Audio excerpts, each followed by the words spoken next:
istifadə olunmaması üçün hər evdə, hər valideyn bacardığı qədər gizlin də olsa övladlarının əsas da 18-25 yaş, 18-27 yaş gənclərin beyni qandır. Yəni 17-16 yaş demirəm, çünki onların çoxsu ölkədən çıxa bilmir. Pasport olmadığına görə. Mən bildiyimə görə valideyn icazəsi olmadığına görə. Ancaq dediyim yaş qruplarında valideynlər daha dəqiq olmalıdırlar, yoxlama aparmalıdırlar. Gizlin də olsa, xəbərsiz də olsa, uşağın özü bilmədən. Uşağı lazımdırsa güdmək lazımdır. Bu cihad oyunları, bu xamır çox su aparacaq. Yəni qanlar töküləcək, gözlənilir.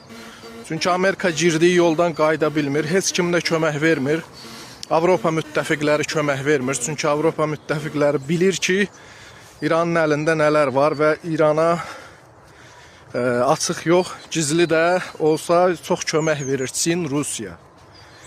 Meydana Amerika əskərini çəkəcəklər. Amerikanlar da Kürt qruplardan istifadə edəcək və qan su yerinə axacaq. Biz oradakı soydaşlarımızı, öz soydaşlarımızı da qorumaq üçün ağıllı və təmkinli olmalıyıq. Birinci də övladların üstündə valideyn nəzarəti lazımdır. İranda quru döyüşlər 1 ay, 2 aya çəkməz quru döyüşlər başlayacaq.